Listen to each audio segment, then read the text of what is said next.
चलो फिर स्टार्ट करें। हाँ चलो, गुड मॉर्निंग। हम लोग शुरू कर रहे हैं।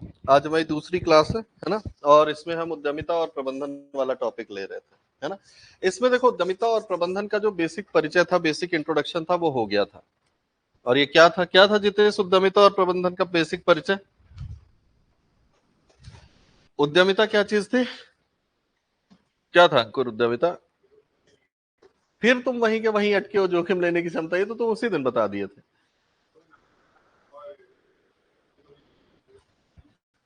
हाँ, इनोवेशन यानी हाँ, नव प्रवर्तन या नवाचार को लागू करने और जोखिम लेने की क्षमता जो है, यही है हमारा उद्यमिता।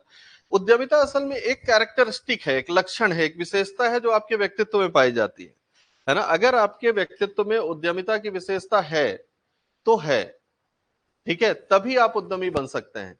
हम लोगों ने पिछली क्लास में यह भी देखा था कि उद्यमिता जो टॉपिक है वो बेसिकली किस सब्जेक्ट का है, वो वाणिज्य का विषय है ना। वाणिज्य या अर्थशास्त्र का थोड़ा बहुत इसमें जो इन्फ्लुएंस है वो दिखाई देता है, इन्वॉल्वमेंट दिखाई देता है। तो एक उद्यमी व्यक्ति असल में अर्थव्यवस्था को प्रभावित करता है ना। और एक उद्यमी व्यक्ति जो है वो वाणिज्य के कार्यों को बहुत अच्छी तरह से कर पाने में सक्षम होता है। वाणिज्य का मतलब कॉमर्स। देखो यहां पे समझना कि जब हम अर्थतंत्र या अर्थव्यवस्था शब्द का इस्तेमाल करते हैं तो उसका कहने का मतलब क्या है कि हम एक पूरे सिस्टम की बात कर रहे हैं ना, जहां पर उत्पादन, वितरण, उपभोग जैसी प्राथमिक गतिविधियां संचालित की जाती हैं, ठीक है। तो और उन गतिविधियों का प्रबंधन किया जाता है। तो ये उत्पादन, उपभोग, वितरण जैसी प्राथमिक आर्थिक गतिविधियों का संचालन और प्रबंधन, ये जिस व्यवस्था के अंतर्गत होता है उसको हम अर्थव्यवस्था कहते हैं। लेकिन ये जो उत्पादन, वितरण और उपभोग है, इसमें कॉमर्शियल एक्टिविटी यानी क्रय विक्रय जैसी एक्टिविटीज शामिल होती हैं, ठीक है। हम कोई चीज उत्पादित करते हैं और फिर उसके बाद उस वस्तु या सेवा का वितरण करते हैं जो विक्रय के माध्यम से होता है। तो कॉमर्स और इकोनॉमी ये दोनों आपस में इंटीग्रेटेड है, क्योंकि हम कॉमर्शियल एक्टिविटी असल में एक व्यवस्था के अंतर्गत ही संचालित करेंगे, है ना। और यहां पर इनके सफल संचालन में बहुत महत्वपूर्ण भूमिका हो जाती है किसकी?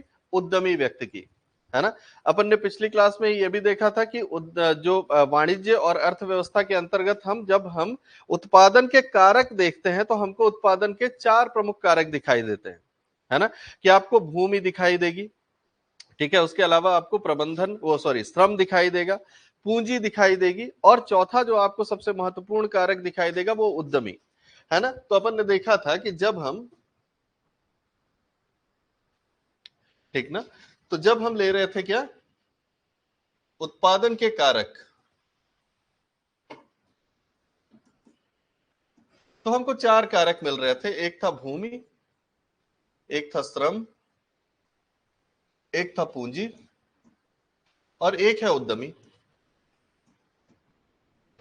ठीक है। लेकिन इनमें से सर्वाधिक महत्वपूर्ण कारक कौन सा है उत्पादन का? उद्यमी। अगर ये व्यक्ति नहीं होगा तो ये भूमि, श्रम और पूंजी इनका उपयोग ही नहीं हो पाएगा, क्योंकि यही व्यक्ति तो वो है ना जो अपने उद्देश्य को पूरा करने के लिए इसके दिमाग में कोई विचार आया होगा, इसने सोचा होगा ना कि मुझे एक व्यापार करना है, ठीक है।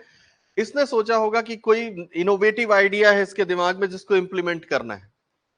उस आइडिया को लेकर के इसने एक व्यवस्था का सपना देखा, एक पूरा व्यवस्था को कॉन्सेप्चुलाइज किया ना, उसकी अवधारणा बनाया, फिर उसके बाद उसको रियलिटी में कन्वर्ट करने के लिए, यानी उसको फिर वो कार्यों में परिणित करने के लिए क्या करेगा, कहीं पर एक जगह किराए पे लेगा, ठीक है, लोगों को हायर करेगा जो उसके लिए कार्य कर सके, और पूंजी लगाएगा, ठीक है। तो ये व्यक्ति होना ही इस पूरे उत्पादन की प्रक्रिया का मूल या आधार है। अगर यही व्यक्ति नहीं है तो कुछ नहीं होगा। तो जब हमको ये समझ में आ गया कि उत्पादन का आधार ही उद्यमी है, तो फिर आप ये समझ सकते हो ना कि अर्थव्यवस्था में उद्यमी और उसके अंदर की उद्यमिता कितनी महत्वपूर्ण है। पूरी जो अब जैसे अपन ने देखा था ना कि भाई इसमें क्या है, जो कैंटिलोन थे, रिचर्ड कैंटिलोन, उन्होंने पहली बार इसको अर्थशास्त्र से जोड़ा था, अर्थव्यवस्था से जोड़ा था। इससे पहले उद्यमी शब्द का इस्तेमाल हम आर्मी में करते थे, है ना, कि जो आर्मी की जो एक्टिविटीज है उसको मैनेज करने में जो व्यक्ति सक्षम है, क्योंकि आर्मी में क्या हो रहा है, एक युद्ध का कमांडर जो है उसके सामने लगातार चैलेंजेस आते हैं। जैसे अपन ने पिछली क्लास में देखा था ना कि जो उद्यमी शब्द है जिसके लिए एंटरप्रेन्योर शब्द इस्तेमाल किया जाता है, फ्रेंच भाषा में उसके लिए एंटरप्रेन्योर शब्द इस्तेमाल किया जाता था। अब ये एंटरप्रेन्योर शब्द जो था ये आर्मी में इस्तेमाल होता था जब 16वीं शताब्दी थी तो युद्ध होते रहते थे। अब उस युद्ध में जो युद्ध का कमांडर है, जिसके नेतृत्व में एक सेना की टुकड़ी है, वो क्या कर रहा है, वो एकदम से चुनौती उसके सामने आएगी, ठीक है, कि दूसरी पार्टी जो है, दूसरा देश, दूसरी सेना, वो एकदम से उसके सामने नई चुनौती लेकर के आएगी। उसके पास नए हथियार हो सकते हैं, नए युद्ध कौशल हो सकते हैं, हमला करने की दिशा अलग हो सकती है जो हमने सोचा भी नहीं होगा। और उस चुनौती को वो व्यक्ति स्वीकार करते हुए अपने पीछे जो आर्मी है उसको डायरेक्ट कर रहा होता है ताकि वो विजय प्राप्त कर सके। धीरे धीरे ये अवधारणा बदलती गई और बदलते बदलते अर्थशास्त्र में आ गई। आज हम जब एंटरप्रेन्योर कहते हैं तो एंटरप्रेन्योर एक्चुअल में क्या कर रहा होता है, यही तो कर रहा होता है ना कि हमको अर्थव्यवस्था में चुनौतियां दिखाई देती हैं, कॉम्पिटिटर्स दिखाई दे रहे हैं, हमको क्या करना है, कोई नया आइडिया लेकर के आना है ताकि हम उन कॉम्पिटिटर्स से आगे निकल सके, प्रतिस्पर्धा में आगे बढ़ सके। दूसरी चीज, हमारे पास कुछ संसाधन है, कुछ लोग हैं, कुछ पूंजी है, इसको हम कैसे इस्तेमाल करें कि इससे अधिक अच्छा परिणाम प्राप्त किया जा सके, उत्पादन की क्वालिटी बेहतर हो सके। अच्छा, सिर्फ क्वालिटी इंपॉर्टेंट नहीं है, आज तो आप देख रहे हो ना कि कॉमर्शियल एक्टिविटी कितनी डिफिकल्ट हो चुकी है, कितनी कॉम्प्लिकेटेड है, कि आप कितनी भी क्वालिटी प्रोडक्ट बना लो, मार्केट में एक्सेस कर पा मार्केट में मतलब एग्जिस्ट कर पाना बहुत मुश्किल है। क्योंकि आज अर्थतंत्र में या अर्थव्यवस्था में किसी भी कॉमर्शियल एक्टिविटी को सिर्फ उत्पादन की क्वालिटी के बेसिस पे नहीं देखा जाता, आप कैसे बेच रहे हो ये भी इंपॉर्टेंट है ना।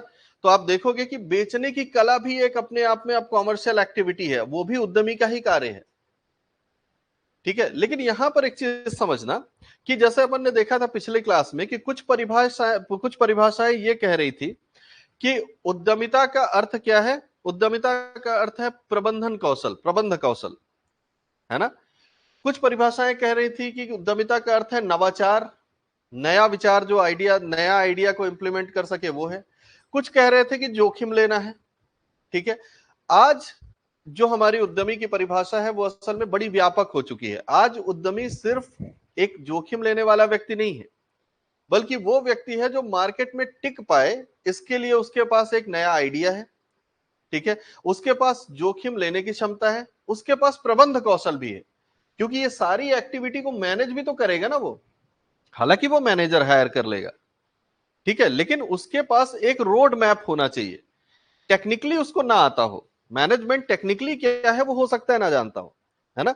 जैसे आप देखेंगे कि जब प्रधानमंत्री जो है वो ये कहते हैं वैज्ञानिकों के साथ बातचीत में, जब प्रधानमंत्री ये कहें कि हमें इस बारे में भी सोचना चाहिए कि ये जो हमारी पवन चक्कियां चल रही हैं, वो जो विंड मिल चलती हैं विंड एनर्जी के लिए, है ना, तो उनसे कैसे हम ऐसी टेक्नोलॉजी डेवलप कर लें कि उससे पानी अलग हो जाए और उससे ऑक्सीजन अलग हो जाए, क्योंकि हवा में पानी भी है, हवा में ऑक्सीजन भी है।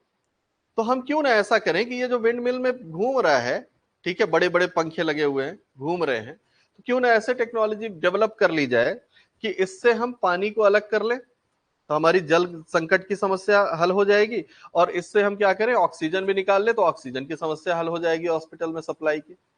तो जब प्रधानमंत्री ऐसा कहते हैं तो लोग उनका मजाक उड़ाने वाले उड़ाते हैं मजाक, कि मतलब ये जो है ये पढ़ा लिखा व्यक्ति नहीं है इसलिए ऐसा कह रहा है, ठीक है, ऐसे थोड़ी होता, वैज्ञानिकों को ज्ञान दे रहा है, इस तरह की बातें करते हैं। लेकिन सच्चाई ये है कि उनमें ये जो उनकी जो डायलॉग है ना वैज्ञानिकों के साथ, ये दिखाती है नेतृत्वशीलता को, ये दिखाती है इनोवेशन को। अब प्रधानमंत्री नरेंद्र मोदी आप जानते हैं कि इनोवेटिव आइडियाज में नंबर 1 है ना। ये आइडिया है, एक व्यक्ति को भले ही टेक्निकली कुछ ना आता हो लेकिन आइडिया तो है ना। इस एंगल में हो सकता है वैज्ञानिक सोच ही ना रहे हो, क्योंकि वैज्ञानिक वैज्ञानिक है, उद्यमी नहीं है ना। और प्रधानमंत्री में उद्यमिता भी है, मार्केटिंग भी है।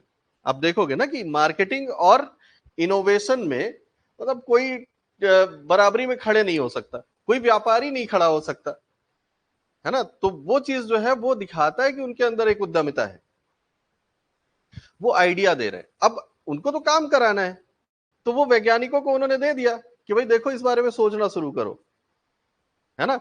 और हो सकता है कि साल 2 साल बाद उसी विंड मिल में कोई ऐसी टेक्नोलॉजी भी लगा दी जाए जो एक्सट्रैक्ट कर ले, भाई जलवाष्प तो है ही, पंखा घूम ही रहा है, मशीनें लगी हुई हैं, कुछ और एक आध मशीन सेटअप कर लेंगे, ठीक है, तो वो हवा को कैच करके उसमें से ऑक्सीजन अलग कर देगा और पानी अलग कर देगा। संभावना तो सब कुछ है। तो संभावनाओं की खोज, संभावनाओं को पहचानना, अवसरों को पहचानना, यही उद्यमिता है। जोखिम तो लेना ही है भाई। अगर मान लो कि देश के मामले में बात की जाए और प्रधानमंत्री ये कह दें, ठीक है, कि 100 करोड़ रुपए तुम्हारे इस काम के रिसर्च के मैं दे रहा हूं, 100 करोड़ का रिस्क लिया ना उन्होंने, रिस्क है। अब जनरली होता यह है कि हम ये सोचते हैं कि नहीं, उद्यमिता शब्द तो प्राइवेट सेक्टर की चीज है, कॉर्पोरेट की चीज है, इसमें सरकार की बात क्यों कर रहे हैं अपन। उद्यमिता प्राइवेट और सरकारी तो बाद में है, उद्यमिता आपके व्यक्तित्व का एक लक्षण पहले है, ठीक है। आप उद्यमी के तौर पर पढ़ाई भी कर सकते हो, उद्यमी के तौर पर व्यापार भी कर सकते हो। इन जनरल तो हम उद्यमिता को कॉमर्स से ही जोड़ करके देखते हैं, व्यापार वाणिज्य से ही जोड़ करके देखते हैं, ठीक है। लेकिन ये एक माइंडसेट को दिखा रहा है ना, माइंडसेट को रिफ्लेक्ट कर रहा है, ठीक है ना।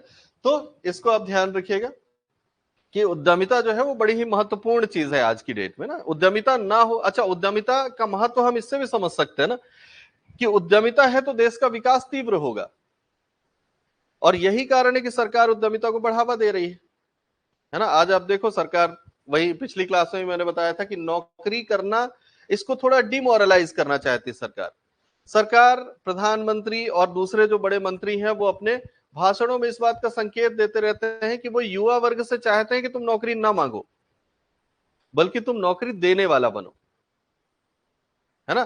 तो हर जगह पर उद्यमिता है। जैसे वो है कि आपने देखा होगा कि उनका वो है ना कि डायलॉग जिसका मजाक उड़ाया जाता है कि वो जी न्यूज वाले पत्रकार से बात करते हुए कह रहे हैं कि तुम्हारे स्टूडियो के बाहर जो क्या समोसे का ठेला लगा के रखा है ना, क्या वो भी तो व्यापार है, वो भी तो एक तरह का व्यवसाय है ना, क्या आप उसको व्यवसाय नहीं कहेंगे। तो हकीकत यह है कि अगर वो समोसा बेचने वाला व्यक्ति उद्यमी है, व्यापारी होना और उद्यमी होना दोनों अलग चीजें हैं।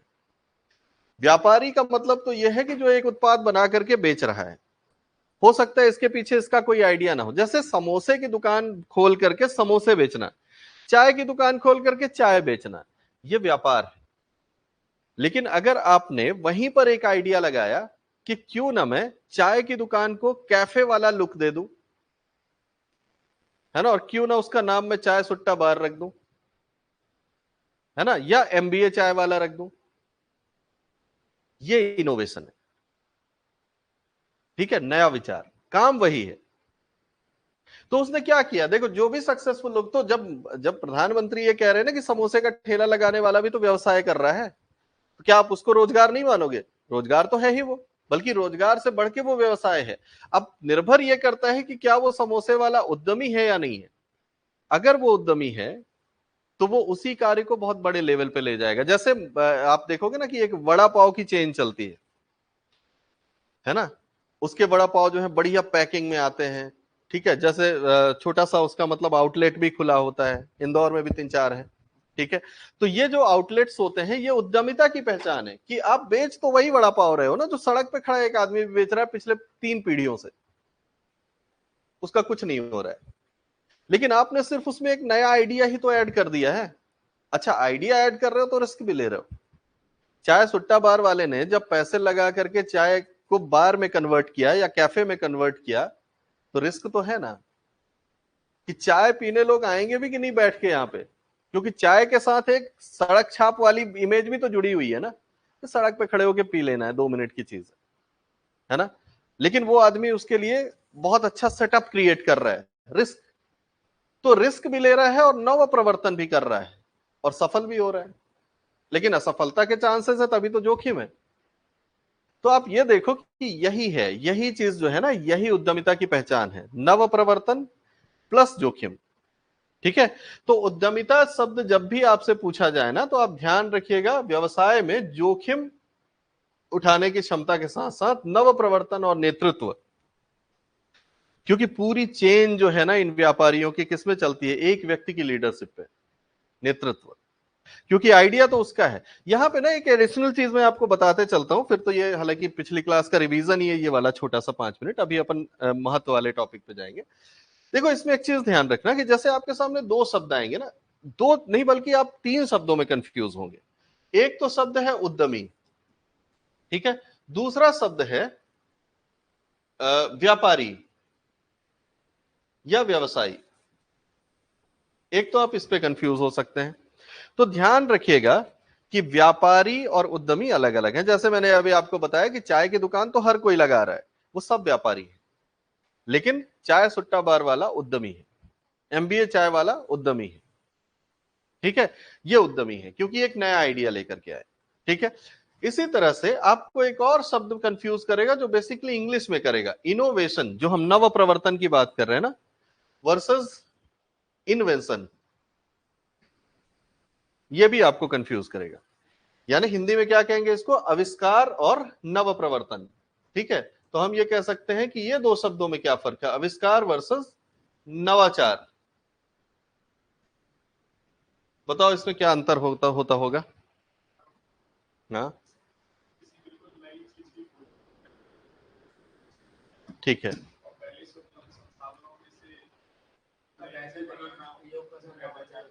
हाँ, उनका,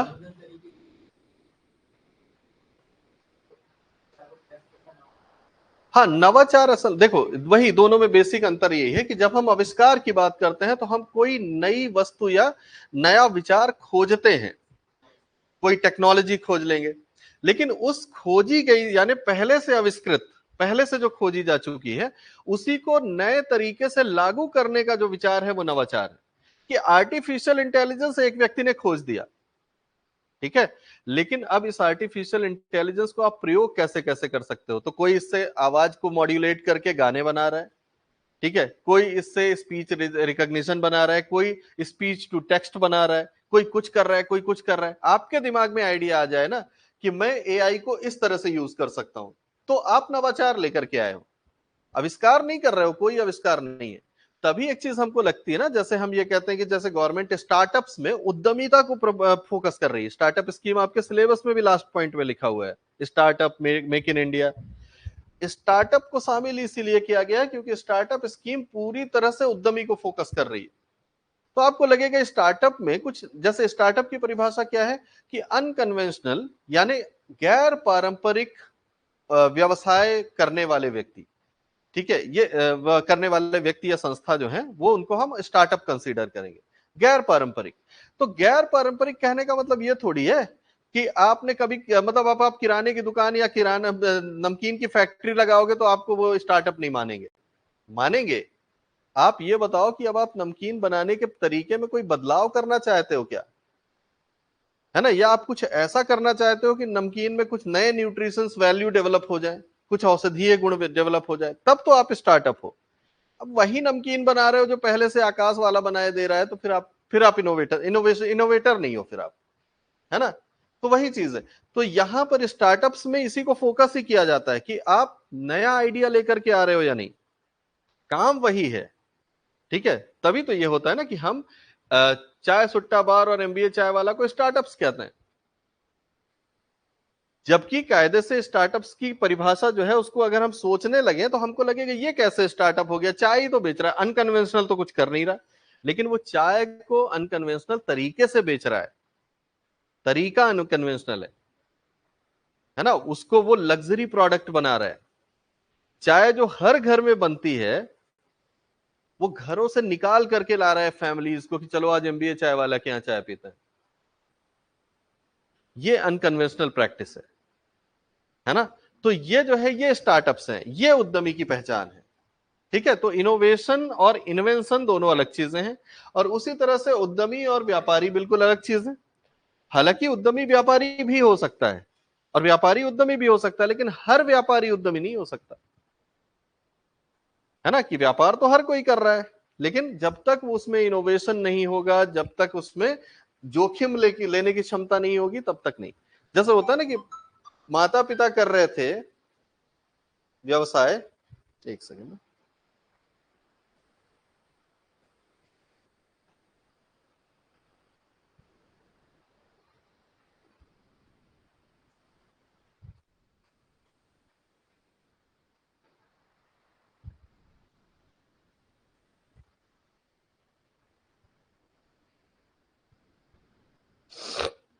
हाँ, अगर माता पिता व्यवसाय कर रहे थे और बच्चा जो है वो उसी व्यवसाय को आगे बढ़ाना शुरू कर देता है, तो वो इनोवेटिव थोड़ी ना है।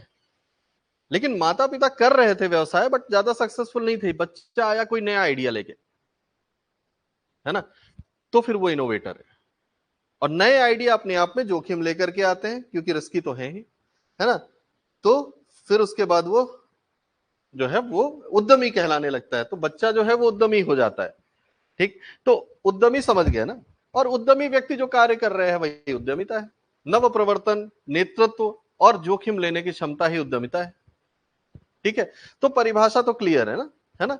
अब हम इसमें देख रहे थे थोड़ा सा, बाकी ये चीजें अपन ने लिखी ली थी पिछली क्लास में। आज जो हमको करना था वो था उद्यमिता की अवधारणाएं, जिसकी हमने चर्चा थोड़ी सी कर ली थी, है ना। तो 2 मिनट में इसको रिवाइज करके और इसको लिखेंगे थोड़ा सा। ठीक है, उद्यमिता की अवधारणाएं जो है, मतलब यह है कि उद्यमिता को लेकर के कितने सारे कॉन्सेप्ट प्रचलित हैं, कितने तरीके से हम उद्यमिता के बारे में सोच पाते हैं, वही उद्यमिता की अवधारणाएं। तो बेसिकली दो अवधारणाएं तो आपको क्लियरली पता है। पहली कि कुछ लोग मानते हैं कि उद्यमिता जोखिम लेने की क्षमता है। एक अवधारणा मान रही है कि उद्यमी व्यक्ति वो है जो मार्केट में या बाजार में जोखिम उठाने की क्षमता रखता है और अपनी उस क्षमता के माध्यम। अच्छा, जोखिम क्या है? जब हम कहते हैं कि एक व्यक्ति जोखिम, जैसे जोखिम अवधारणा की बात अपन कर रहे हैं ना, तो जब एक व्यक्ति जोखिम लेने की क्षमता रखता है और अनिश्चितता और जोखिम के बावजूद सफलता प्राप्त करने की योग्यता रखता है, तो हम उसको उद्यमी कहते हैं। तो देखो, यहां पर जोखिम है क्यों? जोखिम का मुख्य कारण क्या है? जोखिम का कारण ही है बाजार की अनिश्चितता।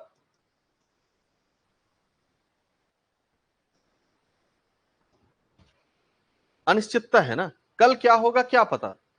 हम सारा पैसा लगा दें, हम एक आइडिया इंप्लीमेंट करने की कोशिश कर रहे हैं, हमने लोगों को हायर कर लिया, सब कुछ कर लिया, हमको कल की नहीं खबर है। और बाजार लगातार चैलेंज लेकर के आ रहे हैं, है ना। तो और चुनौतियां, तो आप ये देखिए कि बाजार की अनिश्चितता और चुनौतियों से जोखिम उत्पन्न हो रहा है। अब एक उद्यमी व्यक्ति क्या कर रहा है? इन जोखिम और चुनौतियों से लड़ने, मतलब इन अनिश्चितताओं से और चुनौतियों से लड़ने के लिए अपने अंदर क्षमता रखता है कि आ जाओ जो भी हो, है ना, मैं लड़ने को तैयार हूं और मैं इन सब के बावजूद सफल होने के लिए तत्पर हूं। मतलब मैं कर सकता हूं, उसके अंदर क्षमता है कि आने दो चैलेंजेस, कोई दिक्कत नहीं। ठीक है, तो फिर हम उसको उद्यमी कहेंगे, है ना। यानी इन सब के बावजूद भी सफल होने की क्षमता,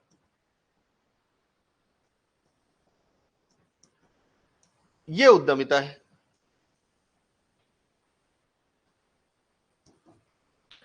तो ये अवधारणा जिसको हम जोखिम अवधारणा, अब जैसे जैसे आपके परीक्षा में आ सकता है ना कि उद्यमिता की जोखिम अवधारणा 2 नंबर में, ठीक है, या फिर 7 नंबर में आ जाएगा कि उद्यमिता क्या है, उद्यमिता की जोखिम अवधारणा को की चर्चा कीजिए। तो आपको या तो 7 नंबर में मिलेगा अलग से, या तो 2 नंबर में सिर्फ जोखिम अवधारणा मिलेगा, है ना। रिस्क कॉन्सेप्ट कहा जाता है इसको इंग्लिश में।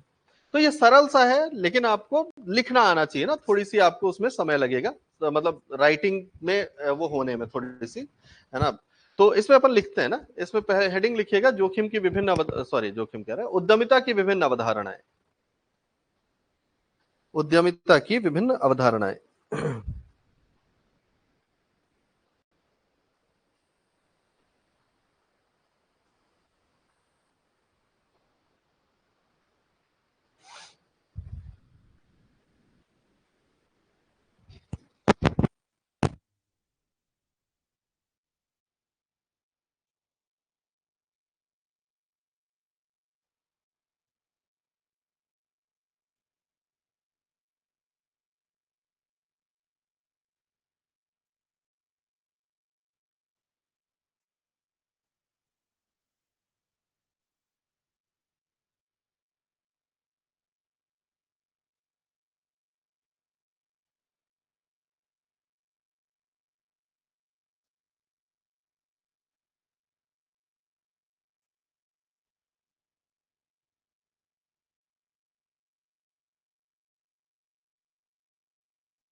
बंद था ये, उस टाइम पे बंद किया, फिर चालू ही नहीं हुआ ये। चलिए खैर, हाँ, अपने सभी निर्णयों पर विचार करते हुए व्यवसाय को आगे बढ़ाता है।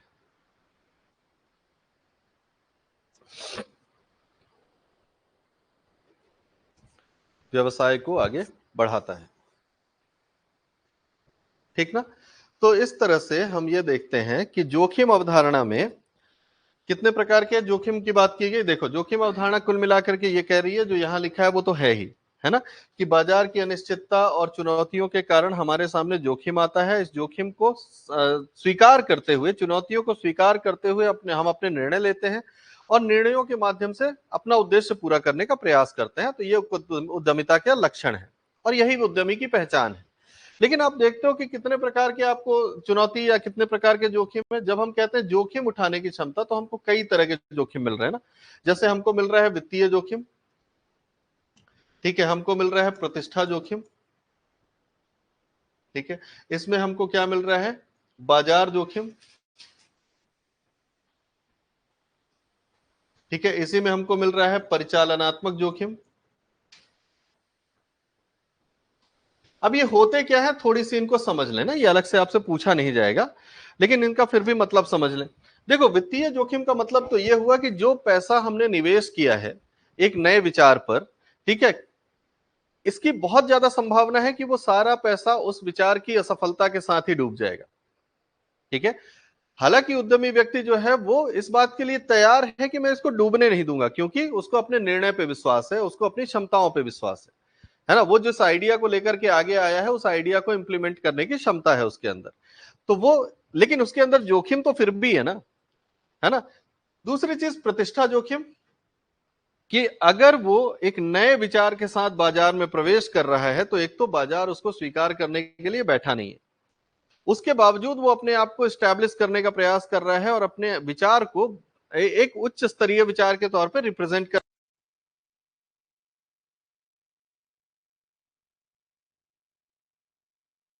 दिया जाता है।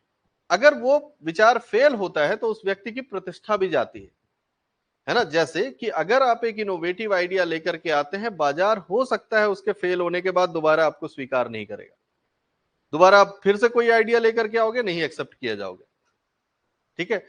तो ये चीज होती है ना, तो इसमें समस्या हो सकती है। तीसरी चीज बाजार का जोखिम, ठीक है, कि जो उत्पाद आप ला रहे हो, जैसे एक सिंपल सी बात है कि अब जैसे मान लो कि हम ऑटोमेटेड के टाइम पे आ चुके हैं ना, कि सब कुछ ऑटोमेशन में चला गया है, रोबोटिक्स में चला गया है ना, सब कुछ एआई कर रहा है।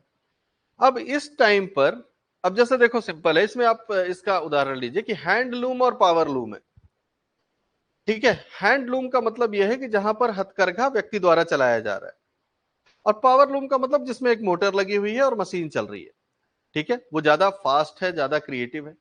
लेकिन अगर हम हैंडलूम की ही कोई और मशीन लेकर के आ जाए बहुत इनोवेशन के साथ, कि हमारे पास एक नया आइडिया है, हम हैंडलूम मशीन को और अच्छा कर लेते हैं, तो ये आउटडेटेड विचार है। या हमारे ये लाते हुए ही हैंडलूम की नई टेक्नोलॉजी आ गई, तो समस्या बनती है ना कि हम, अब जैसे हम कर रहे हैं क्या, कि हम एक मोबाइल फोन लॉन्च कर रहे हैं, ठीक है, और हमने, हमारा भी आइडिया नया है, लेकिन इसी के साथ किसी और कंपनी ने और ज्यादा एडवांस लेवल पर उसको लॉन्च कर दिया, ठीक है। या फिर हम ये करें कि हमने एक ऐसा उत्पाद बना दिया जो बनाया तो गया है, लेकिन हो सकता है कि सरकार निर्णय ले ले कि यह उत्पाद भारत में बैन होगा, ठीक है। तो इससे क्या होगा, इससे हमको ये जो बाजार का जोखिम है इसका सामना करना पड़ेगा, कि बाजार में हो सकता है कि उस वस्तु की प्रकृति ही बदल गई हो, आवश्यकताएं ही बदल गई हो लोगों की, ठीक है। तो वही चीज होती है ना, कि अब सिंपल सी बात है कि हम आज अगर टाइपराइटर बनाने का सोचें, कि टाइपिंग मशीन बना दे, तो हम कितना भी इनोवेशन लेकर के आएंगे, कितना भी पैसा रिस्क लगा देंगे, हम फेल हो जाएंगे, क्योंकि अब कंप्यूटर ठीक है। अब तो टाइपिंग की जरूरत भी धीरे धीरे खत्म होती जा रही है ना। अब तो वो जो आवाज से, वॉइस रिकॉग्निशन से भी टाइपिंग हो रही है।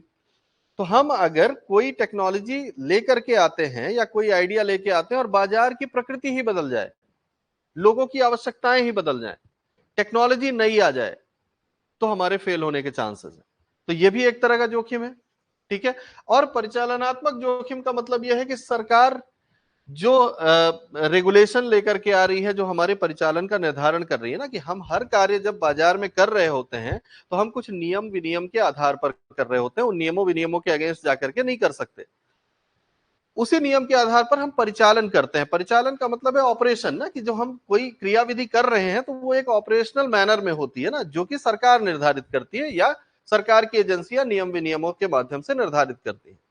अगर वो नियम विनियम ही बदल जाए तो हम जो आइडिया लेकर के आ रहे हैं बाजार में, वो तो एक स्थापित नियम पर है ना, लेकिन वो नियम ही बदल जाएगा तो हमको उस आधार पर चेंज भी तो करना पड़ेगा सब कुछ।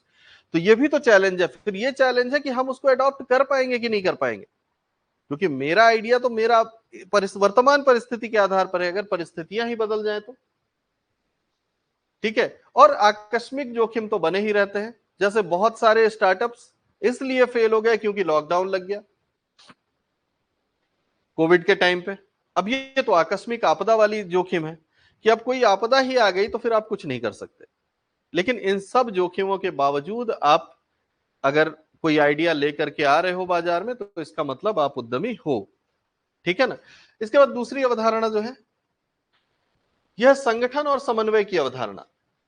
ठीक है। ये क्या कहती है कि उद्यमी एक कुशल संगठन करता होता है जो उपलब्ध संसाधनों से नई वस्तु और सेवाओं का सृजन करने में सक्षम होता है ना। अब यहां पर वो अलग तरीके से देख रहे हैं। ये कह रहा है जोखिम नहीं मान रहा है, ये कह रहा है कि जोखिम लेने की क्षमता तो पिछली बार ही मान रहा था। ये इसका दूसरा पक्ष दिखा रहा है कि एक उद्यमी में क्या लक्षण होते हैं, कि वो संगठन करता है, कुशल संगठन करता।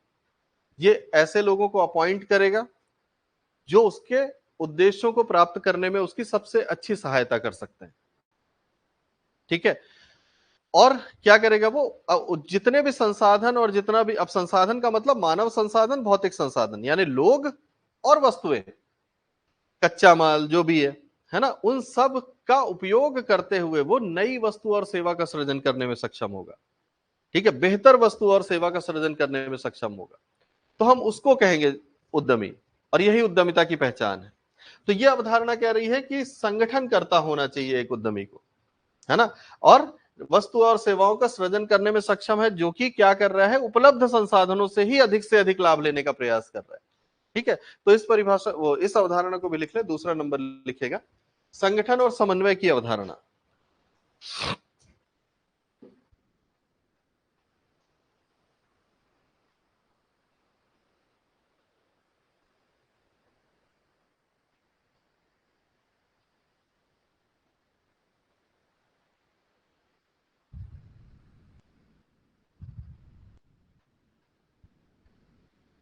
इसमें लिखना, इसके अनुसार,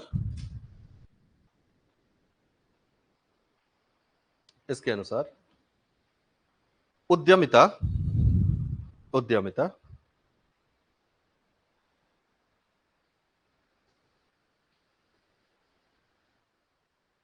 उद्यमिता संगठन, संगठन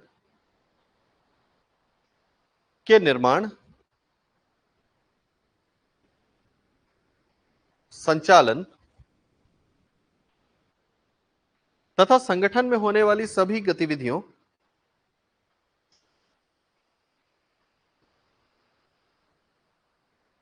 संगठन में होने वाली सभी गतिविधियों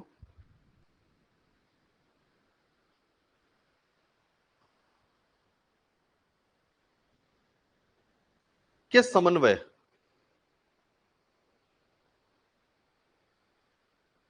से संबंधित है।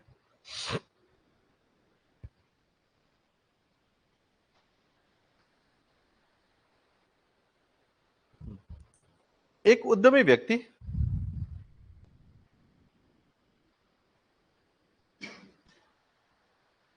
एक उद्यमी व्यक्ति में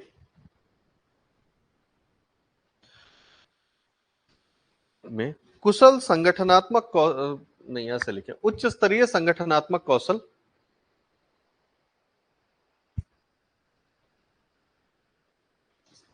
संगठनात्मक कौशल होता है,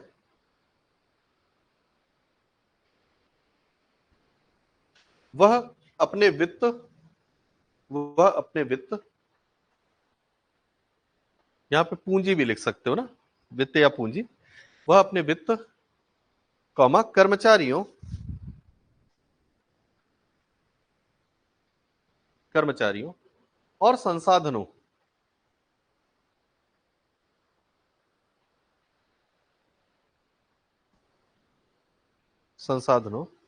में समन्वय करते हुए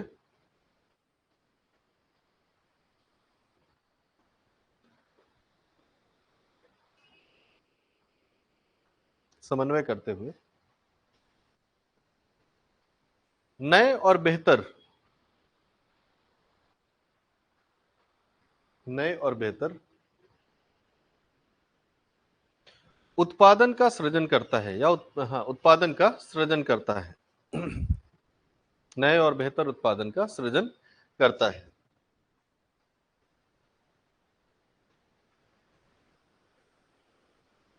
ठीक है, फिर देखते हैं तीसरी जो अवधारणा है वो है प्रबंधकीय कौशल की अवधारणा, है ना। थर्ड जो है प्रबंधकीय कौशल अवधारणा।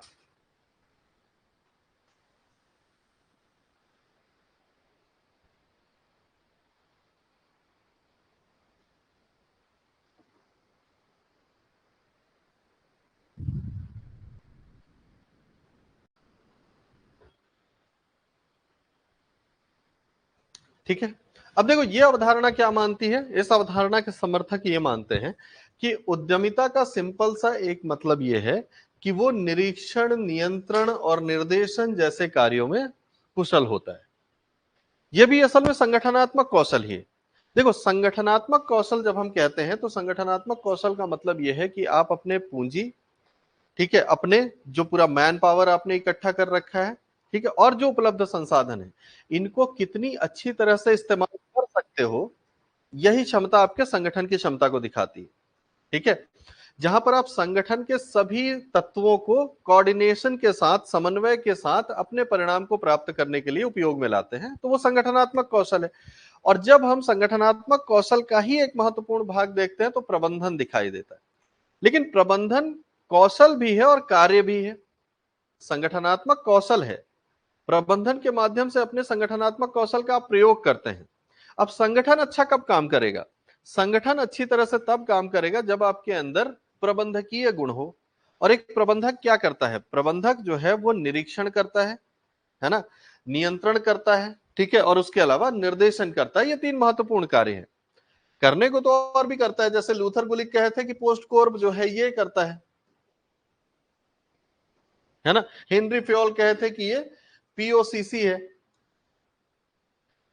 ठीक है, planning, organising, commanding and control, ठीक है, और ये है planning, organising, staffing, direction, coordination, reporting and budgeting.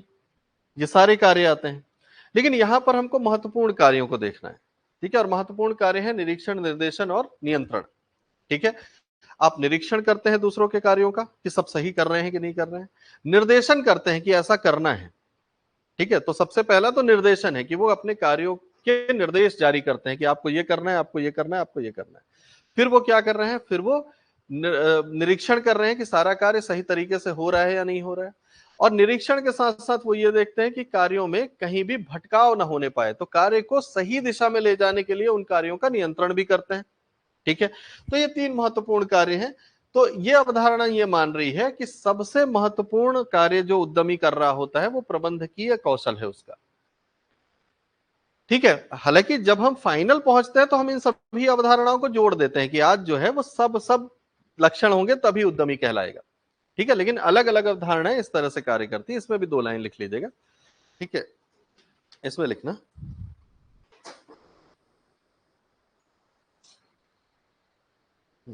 इस अवधारणा के अनुसार इस अवधारणा के अनुसार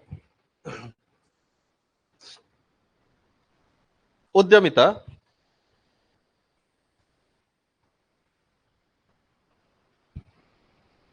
उद्यमिता प्रबंध कार्यों जैसे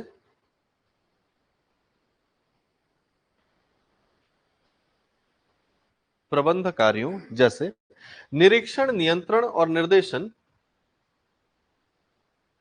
निरीक्षण, नियंत्रण और निर्देशन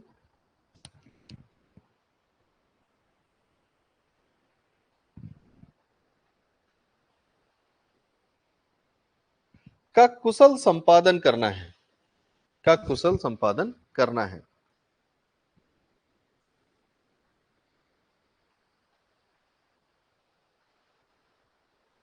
ठीक है, इसमें लिखना प्रोफेसर जेएस मिल ने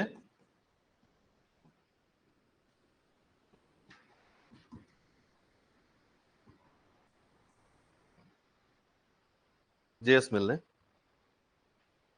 प्रबंधकीय कौशल को ही उद्यमिता का महत्वपूर्ण लक्षण माना है या प्रमुख लक्षण माना है। प्रबंधकीय कौशल को ही उद्यमिता का प्रमुख लक्षण माना है।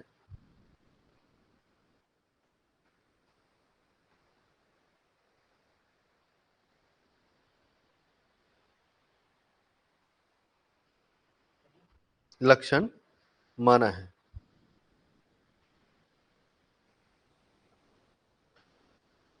ठीक ना। इसके बाद अगली अवधारणा है नव प्रवर्तन की अवधारणा, ये वाली। ये सबसे महत्वपूर्ण है ना, प्रश्न में पूछे जाने की सर्वाधिक संभावना नव प्रवर्तन अवधारणा की है, क्योंकि इसको जोसेफ सुम्पीटर ने दिया था 1934 में, और इस वजह से ये बहुत महत्वपूर्ण हो जाता है।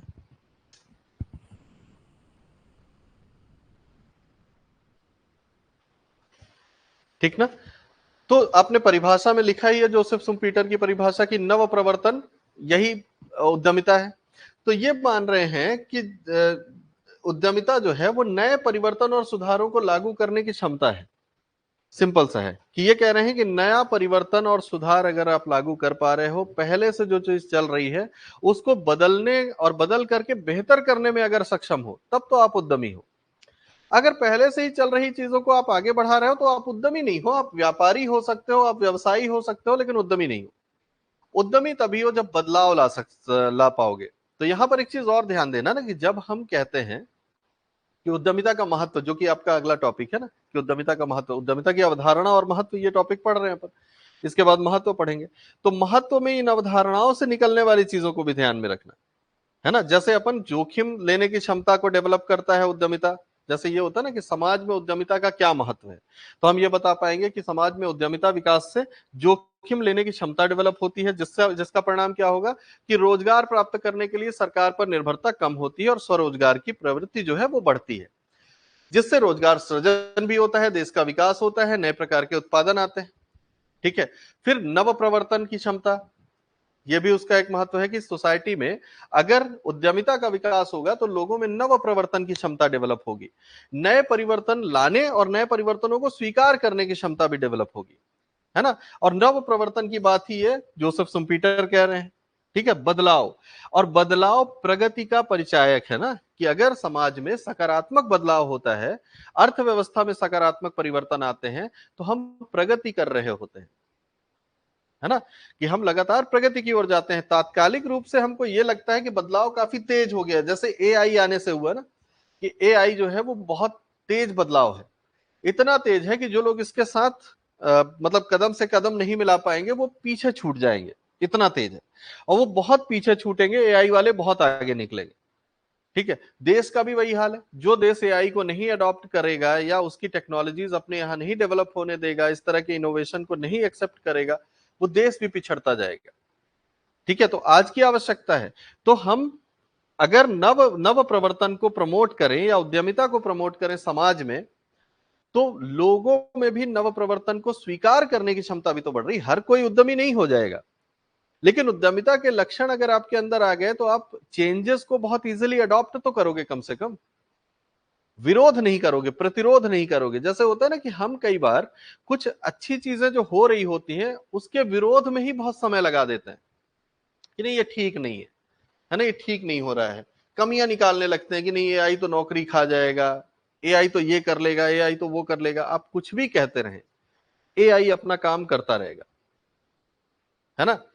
लेकिन अगर हमारे अंदर उद्यमिता है तो हम एआई में भी पॉजिटिविटी देखेंगे, हम अपने अवसर तलाशने लगेंगे। और आप यकीन करें कि जो लोग अवसर तलाश रहे हैं ना एआई में, जो अवसर तलाश रहे हैं, उन्होंने एआई की कोई प्रोफेशनल ट्रेनिंग थोड़ी ली है, उन्होंने थोड़ी डेवलप किया एआई, लेकिन क्योंकि उनको उसमें अवसर दिख रहा है, वो आइडियाज जनरेट कर रहे हैं कि एआई को अपन ऐसे भी तो यूज कर सकते हैं, एआई को ऐसे भी यूज कर सकते हैं, है ना। तो कोई जरूरी थोड़ी है कि अपन ये कह के छोड़ दें कि ये तो बड़ा जटिल टेक्नोलॉजी है, ये नहीं समझ में आएगा, है ना, ये तो जाने क्या चीज है। ये आना ही नहीं चाहिए था, ये तो नौकरी खाएगा, ये करेगा, इकोनॉमी को चैलेंजेस लेकर के आएगा।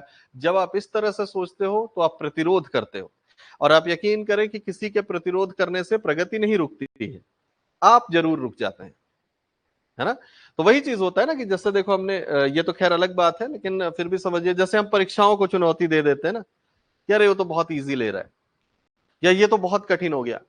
अब आप कुछ भी कहते रहे, जो हो गया और जो हो रहा है वो तो होता रहेगा, आप सिर्फ प्रतिरोध कर रहे हैं। बेहतर यह है कि आप उस चुनौती को स्वीकार कर लें, है ना। जैसे कि होता है ना कि आप ये कहें कि यूपीएससी का सी सेट बहुत टफ आ गया, अब आप कहते रहो टफ आ गया, उसको जो लेना है वो वही लेगा, और आप प्रतिरोध करते करते पीछे रह जाओगे। जो नहीं कर रहा है प्रतिरोध, वो तैयारी में बदलाव लाएगा, चुनौतियों को स्वीकार करेगा और सफल हो जाएगा, और आप क्रिटिसाइज करते रह जाएंगे, है ना। वही चीज है कि जैसे हम ये कह दें ना कि एमपीपीएससी ने सिलेबस को और कचरा कर दिया, पहले से तो था ही, और कचरा कर दिया, ना कोई सीक्वेंस है ना कुछ है, जहां पाया जो पाया लिख दिया। अब आप या तो क्रिटिसाइज करते रहिए और या फिर तैयारी कर लीजिए, दो ही विकल्प है ना। क्रिटिसाइज करने से वो बदलेगा नहीं, है ना। तो मेन चीज वही है कि उद्यमी व्यक्ति की पहचान ही यही है कि वो चुनौतियों में अवसर ढूंढ रहा है ना। चुनौती तो कोई भी बदलाव लेकर के आएगा, तो उद्यमिता सिर्फ आपको चुनौती स्वीकार करने के लिए तैयार नहीं कर रही है, मतलब सॉरी, चुनौती स्वीकार करने के लिए तैयार करी, नव प्रवर्तन लाने के लिए ही तैयार नहीं कर रही, बल्कि नव प्रवर्तन को एक्सेप्ट करने के लिए भी तैयार कर रही है, कि आप बदलाव ला भी सकते हो, और नहीं लाते हो तो कम से कम स्वीकार तो कर ही लेते हो ना, प्रतिरोध नहीं करते। क्योंकि प्रतिरोध आपको आगे बढ़ने से रोकेगा। अगर आप उसके साथ चलने लगे तो आप आगे तो बढ़ोगे, बहुत आगे भले ना बढ़ो, लेकिन आगे तो बढ़ोगे। तो इसमें भी लिखेंगे, लिखिएगा कि यह उद्यमिता की सबसे महत्वपूर्ण अवधारणा है। यह उद्यमिता की सबसे महत्वपूर्ण अवधारणा है,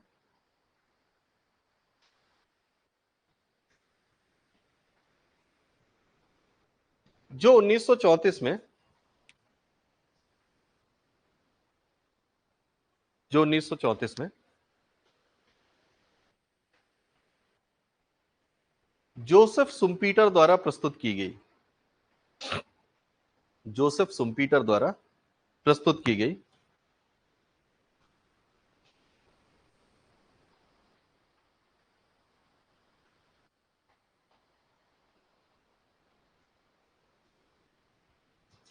इसके अनुसार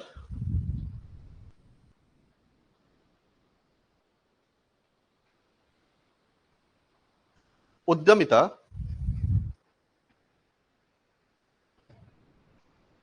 नव प्रवर्तन,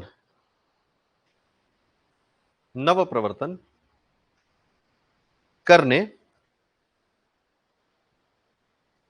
और उसे स्वीकार करने की क्षमता है।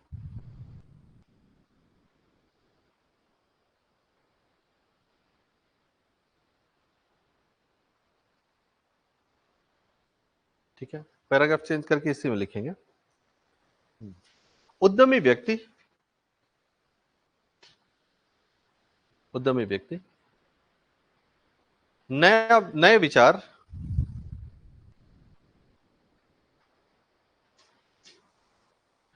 नई तकनीक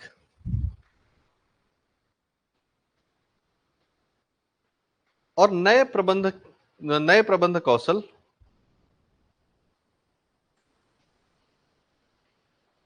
नए प्रबंध कौशल को विकसित करने में सक्षम होता है,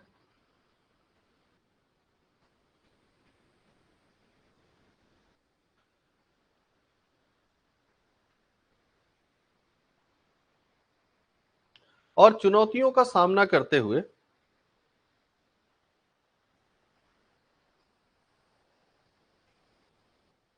चुनौतियों का सामना करते हुए अपने व्यवसाय में सफलता प्राप्त करता है।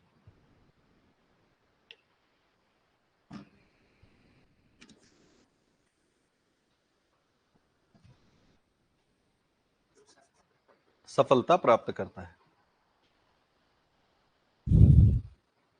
ठीक है, फिर इसके बाद अवधारणा में अंतिम अवधारणा लिखेंगे अपन, मनोवैज्ञानिक प्रेरणा की अवधारणा।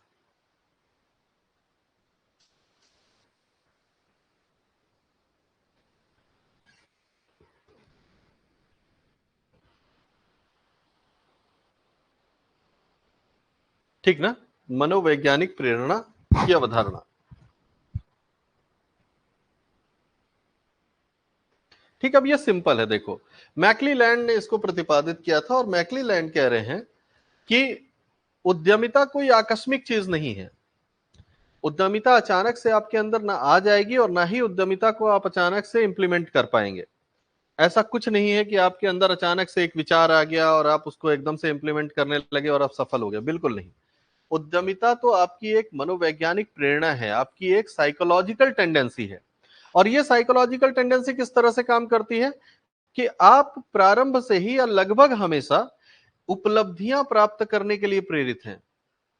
ठीक है, अब उपलब्धियां शब्द जो है ना, अचीवमेंट्स, कुछ ना कुछ अचीव करना चाहते हैं आप, हर चीज से कुछ अचीव करना चाहते हैं, कुछ ना कुछ प्राप्त कर लेना चाहते हैं आप।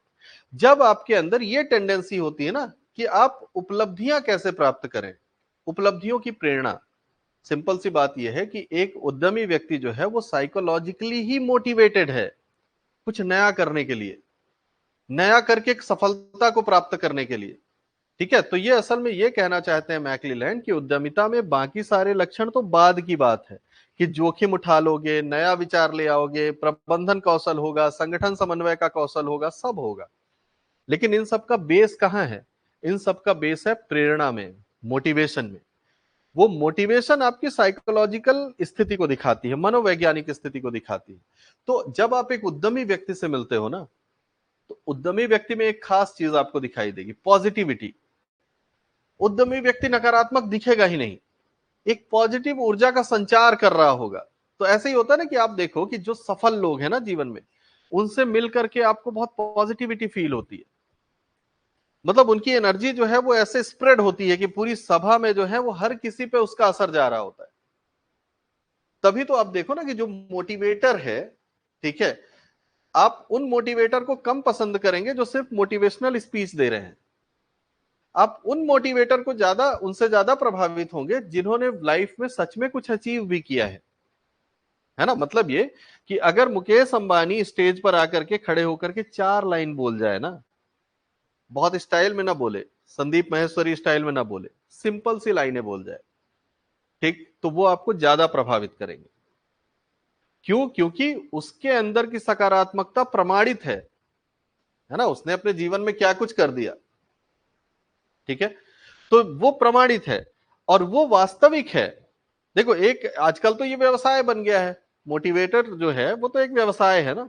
आजकल जिसको कोई काम नहीं मिलता वो 4 मोटिवेशनल किताबें पढ़ लेता है और उसके बाद यूट्यूब में वीडियो बनाना शुरू कर देता है। ऐसे तो बड़ा आसान है, 4 किताबें पढ़ो, थोड़े से नोट्स बनाओ और बताना शुरू कर दो, है ना, कि आप जीवन में ये करना चाहिए, वो करना चाहिए।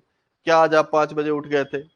है ना, है ना, अगर नहीं उठे तो जान लीजिए सफल लोगों के 20 लक्षण। ठीक है ना, वो 20 लिख के रखा है, बता देता है ना। बिल गेट्स सुबह 4 बजे उठता है, अक्षय कुमार 3 बजे उठ जाता है। तो ये बेकार की बात है। तो ये तो आसान है ना ये करना, लेकिन जिसने साबित किया है वो, तो वो जो साबित किया है वो असल में मनोवैज्ञानिक रूप से प्रेरित है।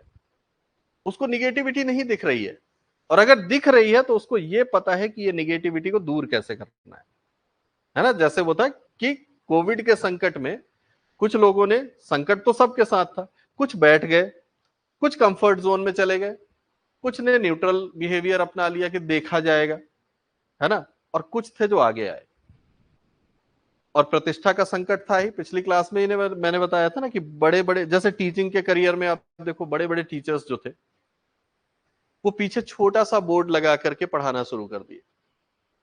हालांकि आज उनके पास पूरा स्टूडियो है, लेकिन लॉकडाउन में उन्होंने ये चुनौती उठाई ना, है ना, कि बड़े बड़े इंस्टीट्यूट्स में पढ़ाने वाले लोग छोटा सा बोर्ड लगा करके सामने मोबाइल रख करके और पढ़ाना शुरू कर दिए। प्रतिष्ठा तो दांव पे लगी है ना। लोग क्या सोचेंगे, बताओ, इसकी हालत ये हो गई, ऐसा ही ना है। तो प्रतिष्ठा दांव पे लगी हुई है, और रिजल्ट तो खैर अप्रत्याशित है ही, कि लोग देखेंगे भी कि नहीं देखेंगे, लेकिन उसके बावजूद वो चुनौती ले रहे हैं। अनिश्चितताओं का सामना कर रहे हैं, अनिश्चितताओं को सफलता में बदलने की क्षमता को प्रमाणित भी कर रहे हैं। कुछ लोग अच्छे से कर पाए, कुछ नहीं कर पाए। जो नहीं कर पाए उनके अंदर उद्यमिता नहीं, ठीक है, और जो कर पाए उनके अंदर उद्यमिता थी, है ना। करने की कोशिश कई लोगों ने की, लेकिन आप कितने दिन टिकोगे ये भी तो है ना। टिकाऊपन किसमें है? उद्यमी में है। मांग को पहचानना कि लोग क्या चाहते हैं, है ना, टीचर के लिए कि विद्यार्थी क्या चाहता है, उसको पहचानना, सही समय पर पहचानना, क्योंकि अगर आप लेट करते हो तो भी कोई मतलब नहीं, है ना। तो ये सारी चीजें मनोवैज्ञानिक प्रेरणा से आती हैं। तो वही चीज है, तो इस पे भी एक छोटा सा नोट लिख ले तो अवधारणा अपनी कंप्लीट हो जाएगी। लिख लिया जाए। हाँ, बिल्कुल बिल्कुल, आपने ट्रेंड शुरू कर दिया उन्होंने। मतलब आप ये देखो ना कि ट्रेंड्स बदल दिए कई लोगों ने, है ना। मतलब आप देखिए कि देसी स्टाइल में भी काम किया जा सकता है। मतलब पहले आप देखो किसी की हिम्मत होगी कि वो यूट्यूब में आकर के और देसी भाषा में बात कर रहा है, तो हिम्मत ही नहीं होगी ना। आप एक नेशनल इंटरनेशनल लेवल प्लेटफॉर्म पे जाकर के आप अगर एक देसी भाषा का प्रयोग करके और अपनी एक देसी स्टाइल में पढ़ाओ, वो भी उन बच्चों को जो बड़ी बड़ी परीक्षाओं की तैयारी कर रहे हैं, और आप समझ रहे हो कि वो आपको मतलब सुनेंगे, ये कॉन्फिडेंस भी तो चाहिए ना। कॉन्फिडेंस भी तो चाहिए, है ना। तो वो कॉन्फिडेंस एक्चुअल में उद्यमी व्यक्ति के अंदर है ना। अब देखो एक चीज और देखना कि उद्यमी व्यक्ति फिर फेल भी हो जाता है। फेल तब होता है जब वो अपनी उद्यमिता, जिस जिस क्षेत्र में उद्यमिता के लिए लक्षण भी तो चाहिए, आपको प्रबंध कौशल चाहिए, ठीक है, आपको समन्वयकर्ता होना चाहिए, सब कुछ होना चाहिए ना। अब आपका जिस क्षेत्र में ये लक्षण नहीं है, उस क्षेत्र में कूदोगे तो सब चला जाएगा।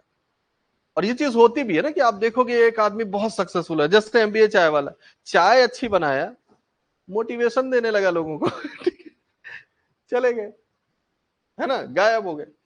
तो ये भी होता है ना कि आपको अपनी उद्यम, या तो आप कौशल विकसित करो, फिर आप खामखा की बातें करके लोगों को कितने दिन अपने प्रभाव में लोगे, है ना।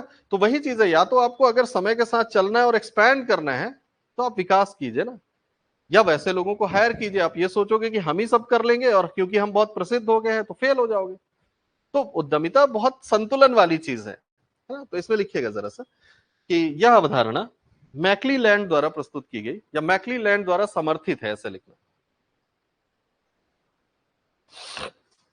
यह अवधारणा मैकलीलैंड द्वारा समर्थित है।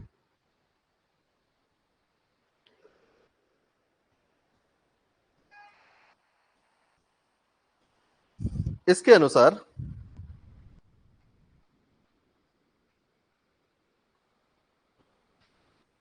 उपलब्धियों को प्राप्त करने की मनोवैज्ञानिक प्रेरणा, उपलब्धियों को प्राप्त करने की मनोवैज्ञानिक प्रेरणा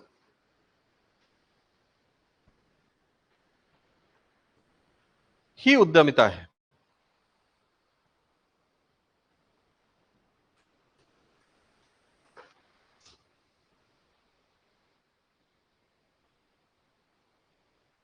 ठीक है, एक उद्यमी व्यक्ति, एक उद्यमी व्यक्ति अपनी क्षमताओं और उद्देश्यों को लेकर, अपनी क्षमताओं और उद्देश्यों को लेकर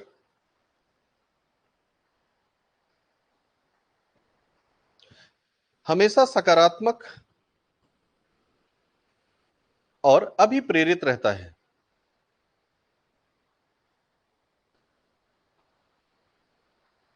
अभिप्रेरित रहता है,